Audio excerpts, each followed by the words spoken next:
மத்திய கிழக்கு பகுதியில அமெரிக்கா மற்றும் ஈரான் நாடுகளுக்கு இடையே கடந்த சில மாதங்களாக நிலவி வந்த மறைமுக போர் தற்பொழுது நேரடியாக வெடிக்க தொடங்கியுள்ளது.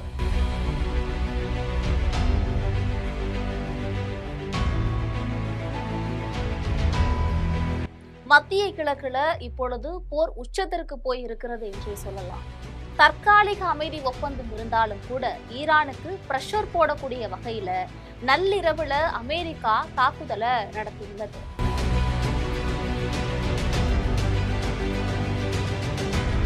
அந்த தாக்குதலுக்கு பதிலடி கொடுக்கக்கூடிய வகையில விடிய காலையில ஈரானும் இன்றைக்கு தாக்குதலை தொடுத்திருக்காங்க. மேலும் ஈரான் இன்று குவைத்துல முக்கிய பகுதியையும் தாக்கியுள்ளது.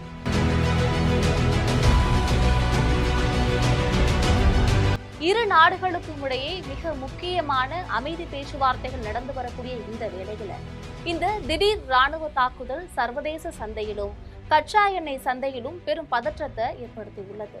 அங்கு என்ன நடக்கிறது என்பது குறித்த விரிவான பின்னணி செய்தியை தற்பொழுது பார்க்கலாம்.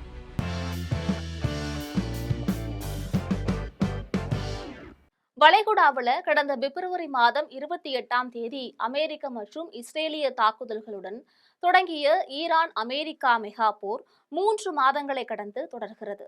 இந்த போர் காரணமாக பல நூறு பேர் உயிரிழந்திருக்கிறாங்க. இந்த போர் காரணமாக ஹார்முஸ் முடக்கப்பட்டிருக்கக்கூடிய நிலையில எரிசக்தி விலையும் உச்சத்திற்கு பறந்துள்ளது. இதனால இந்த போரை முடிக்க ஒருபுறம் அமைதி பேச்சுவார்த்தைகள் நடக்கிறது, தற்காலிக போர் நிறுத்தமும் நீடிக்கிறது. ஆனால் மறுபுறம் இரு நாடுகளும் மாறி மாறி நள்ளிரவுல ஏவுகணை தாக்குதல்களை நடத்தி வருகிறது. இது வளைகுடா பகுதியை மீண்டும் போர்க்களமாக மாற்றியுள்ளது. கடந்த திங்கட்கிழமை ஈரான் கடற்படையின் கன்னிவெடி வைக்கக்கூடிய படகுகள் மற்றும் ஏவுகணை தளங்கள் மீது அமெரிக்காவின் சென்காம் படை நடத்திய தாக்குதலை தொடர்ந்து நேற்று நள்ளிரவும் அமெரிக்க ராணுவம் ஈரானுக்குள்ள புகுந்து அதிரடி தாக்குதலை நடத்தியிருக்காங்க.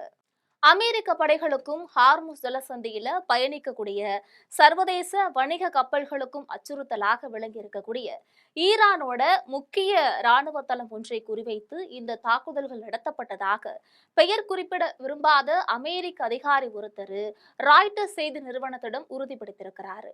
இது மட்டுமல்ல, அமெரிக்க இலக்குகளை நோக்கி பாய்ந்து வந்த ஈரானோட பல போர் ட்ரோன்களையும் அமெரிக்க ராணுவம் நடுவானிலேயே சுட்டு வீழ்த்தி வேட்டையாடி இருக்கு.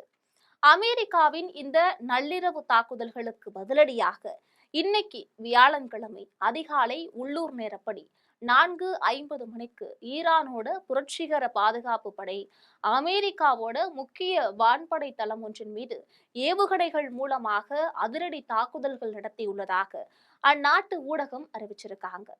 ஈரானின் பந்தர் அப்பாஸ் விமான நிலையத்திற்கு அருகே அமெரிக்கா நடத்திய தாக்குதலுக்கு பதிலடியாகவே இந்த ஆக்ஷன் எடுக்கப்பட்டதாக கூறியிருக்கக்கூடிய ஈரான் ராணுவம் தாக்கப்பட்ட அமெரிக்க விமானத்தளம் எங்குள்ளது என்ற ரகசியமாகவே வைத்துள்ளது. மீண்டும் அமெரிக்கா தங்களோட இறையாண்மையில கை வைத்தால் இதைவிட பயங்கரமான, அதாவது தீர்க்கமான விளைவுகளை சந்திக்க நேரிடும் என ஈரான் எச்சரித்துள்ளது. இதற்கிடையே வளைகுடா அமைதி ஒப்பந்தத்தின் ஒரு பகுதியாக உலக வர்த்தகத்தின் உயிர்நாடியாக விளங்கக்கூடிய ஹார்முஸ் ஜலசந்தி கடல் எல்லையை ஈரானும் ஓமனும் கூட்டாக இணைந்து நிர்வகிக்க போவதாக ஈரான் அரசு ஊடகங்கள் செய்திகள் வெளியிட்டிருந்தன. இதனை திட்டவட்டமாக மறுத்த அமெரிக்க அதிபர் டொனால்ட் ட்ரம்ப் ஹார்முஸ் ஜலசந்தி சர்வதேச கப்பல் போக்குவரத்திற்காக எப்போதும் போல திறந்தே இருக்கும், அதுல யாருடைய ஆதிக்கத்தை அனுமதிக்க முடியாது அப்படின்னு சொல்லியிருக்கிறாரு. மேலும் ஈரான் இன்னைக்கு குவைத்துல முக்கிய பகுதிகளையும் தாக்கியுள்ளது. இரு நாடுகளுக்கும் இடையே மிக முக்கியமான இந்த அமைதி பேச்சுவார்த்தைகள் நடந்து வரக்கூடிய வேளையில இந்த திடீர் ராணுவ தாக்குதல் சர்வதேச சந்தையிலும் கச்சா எண்ணெய் சந்தையிலும் பெரும் பதற்றத்தை ஏற்படுத்தியுள்ளது. ஹார்முஸ் ஜலசந்தி வழியாக செல்லக்கூடிய சர்வதேச வணிக கப்பல்கள் மற்றும் அமெரிக்க படைகளுக்கு அச்சுறுத்தல் ஏற்படுத்தக்கூடிய வகையில ஈரான் ராணுவம் தொடர்ச்சியாக ட்ரோன் விமானங்களை ஏவி வந்தது. இந்த அச்சுறுத்தலை முறியடிக்கக்கூடிய நோக்கத்துல களமிறங்கிய அமெரிக்க படைகள் ஈரானோட ட்ரோன்களை நடுவான்ல சுட்டு வீழ்த்தின. மேலும் அமெரிக்காவின் FA-18 போர் விமானங்கள் ஈரானின் எல்லைக்குள்ள ஊடுருவி தெற்கு ஈரான்ல இருக்கக்கூடிய ஒரு முக்கிய துறைமுக நகரத்துல அமைக்கப்பட்டிருந்த ட்ரோன் கட்டுப்பாட்டு மையத்தை குண்டுகள் வீசி முற்றிலுமாக அழித்திருக்கு.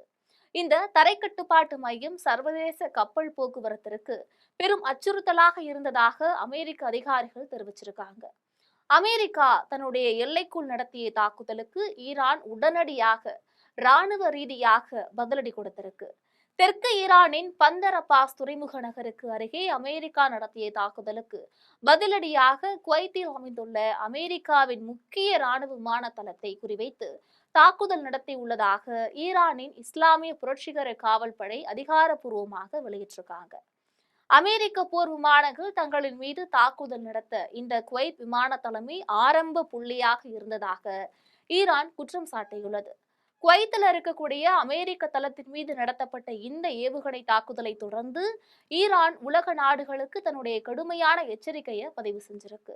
அமெரிக்கா மீண்டும் தங்களுக்கு எதிராக இத்தகைய தாக்குதலில் ஈடுபட்டால் தங்களின் அடுத்த கட்ட பதிலடி இதைவிட மிக கொடூரமானதாகவும் தீர்க்கமானதாகவும் இருக்கும் என ஈரானோட புரட்சிகர காவல் படை எச்சரிச்சிருக்காங்க. இருதரப்பிலும் அடுத்தடுத்து நடத்தப்பட்டு வரக்கூடிய இந்த தாக்குதல்கள் உலகளாவிய வர்த்தகம் மற்றும் மத்திய கிழக்கின் அமைதி சூழலுக்கு பெரும் சவாலாக மாறியுள்ளதோடு சாமானிய மக்களின் பொருளாதாரத்திலும் இதன் தாக்கம் எதிரொலிக்கும் என அஞ்சப்படுகிறது. இந்த போர் குறித்து இரண்டு நாடுகளும் அவர்கள் எடுத்திருக்கக்கூடிய இந்த நிலைப்பாடு பற்றி நீங்கள் நினைக்கக்கூடிய கருத்துக்களை மறக்காமல் கமெண்டில் பதிவிடுங்கள். இதுபோன்ற உலக செய்திகளுக்காக எப்பொழுதும் இணைப்பில் இருங்கள் ஜெம் தொலைக்காட்சியோடு.